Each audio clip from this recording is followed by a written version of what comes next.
वास्तव में पिछड़े राज्य हैं, उनकी अनदेखी की गई। उत्तर प्रदेश जैसे सबसे बड़े राज्य की नाम तक लिया गया, कुछ देना तो दूर है। हरियाणा के लिए इस बजट में कुछ भी नहीं, झारखंड के लिए इस बजट में कुछ भी नहीं है, पंजाब के लिए इस बजट में कुछ भी नहीं, राजस्थान के लिए कुछ भी नहीं है, उत्तर प्रदेश के लिए कुछ भी नहीं। महाराष्ट्र उत्तर प्रदेश ने आपको चुनाव हरा दिया लोकसभा में, तो आप बजट में उसको कुछ देंगे नहीं। स्टेट्स को तो आपने कुछ दिया नहीं, बिहार को भी गुमराही किया है। इस देश का हर वर्ग निराश हुआ है, मात्र दो व्यक्तियों को छोड़ के, नीतीश कुमार और चंद्रबाबू नायडू। देश का विपक्ष लोकसभा में पेश आम बजट 2024-25 से खुश नहीं है।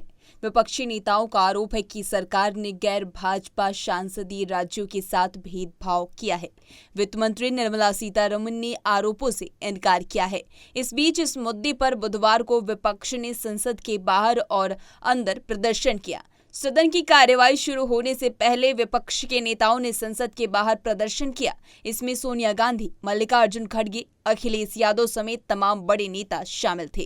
कांग्रेस अध्यक्ष और राज्यसभा में विपक्ष के नेता मल्लिकार्जुन खड़गे ने कहा कि कई राज्यों को बजट न्याय नहीं मिला है, हम न्याय के लिए लड़ रहे हैं। इसी बीच कई नेताओं के बयान भी सामने आए हैं। आइए आपको सुनाते हैं। ब्लॉक जो है डिस्क्रिमिनेशन को लेकर बजट में आज प्रोटेस्ट कर रहा है। एक तो जो वास्तव में पिछड़े राज्य हैं, उनकी अनदेखी की गई। उत्तर प्रदेश जैसे सबसे बड़े राज्य की नाम तक लिया गया, कुछ देना तो दूर है, केवल प्रधानमंत्री को दे दिया गया झुनझुना और कुछ भी नहीं। और इसके अलावा जो चाहिए लोगों को, सरकार बचाए रखने के लिए कुछ को तो पैसा दे रहे हैं, दूसरों का हिस्सा काट रहे हैं। बहुत ही नाइंसाफी है। देखिए, ये बजट पूरी तरह से सरकार बचाओ बजट है। जनता के लिए इस बजट में कुछ भी नहीं है, झारखंड के लिए इस बजट में कुछ भी नहीं है, पंजाब के लिए इस बजट में कुछ भी नहीं, राजस्थान के लिए कुछ भी नहीं है, उत्तर प्रदेश के लिए कुछ भी नहीं। महाराष्ट्र उत्तर प्रदेश ने आपको चुनाव हरा दिया लोकसभा में, तो आप बजट में उसको कुछ देंगे नहीं। कौन सा बदला ले रहे हैं मोदी जी? आप वित्त मंत्री जी कौन सा बदला ले रहे हैं, देश को बताएं। हम ये कह रहे हैं कि आप सच बोलिए, देश को गुमराह मत करिए।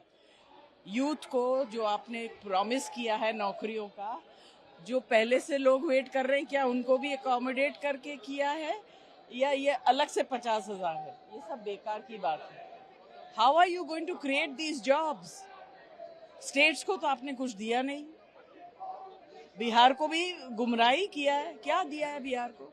बहुत खुश हो रहे हैं बिहार के लोग। कमाल का बजट इजाद किया गया है जिसमें लगभग इस देश का हर वर्ग निराश हुआ है, मात्र दो व्यक्तियों को छोड़ के, नीतीश कुमार और चंद्रबाबू नायडू। मैं पूछना चाहता हूं कि वो राज्य जिन्होंने अभूतपूर्व समर्थन भाजपा को दिया, अपने राज्यों की लगभग सारी सीटें दे दी, जैसे कि दिल्ली है, गुजरात है, उड़ीसा है, हिमाचल प्रदेश है, झारखंड, छत्तीसगढ़ है, मध्य प्रदेश है, इन राज्यों को क्या मिला इस बजट में? इन राज्यों को कुछ नहीं मिला।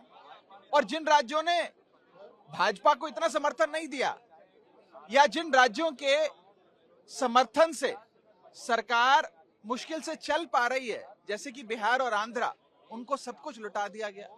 तो इससे तो यही सार मिलता है कि जो राज्य भाजपा को कम वोट देता है उसे ज्यादा दिया जाएगा। तो आगे के लिए सीख ले लीजिए।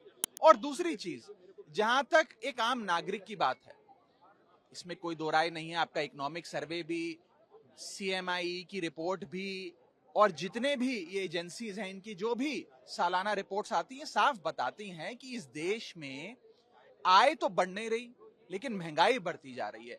अगर आय महंगाई के अनुसार नहीं बढ़ेगी तो इस देश का हर नागरिक एक महीने से गरीब होता जा रहा है। और उसके ऊपर निवेश करने वाली जो एक बहुत बड़ी तादाद थी इस देश में, उसको लाचारी के कगार पे लाकर सरकार ने खड़ा कर दिया, जिसमें सबसे बड़ा, मैं कहूंगा, बॉडी ब्लो इस देश के इन्वेस्टर्स को दिया गया है, वो है इंडेक्सेशन की। जो लाभ आपको दिया जाता था वो आपसे छीन लिया। इंडेक्सेशन छीनना इन्वेस्टर्स पे टैक्स लगाना नहीं, इन्वेस्टर्स को पीनलाइज करने जैसा है। आप इंडेक्सेशन रिमूव करके एक महीने में इन्फ्लेशन पे भी टैक्स ले रहे हैं। यानी कि आज तक आप खाने की कोई वस्तु खरीदें, कोई सुविधा खरीदें या इनकम कमाएं, उस पे तो टैक्स देते थे।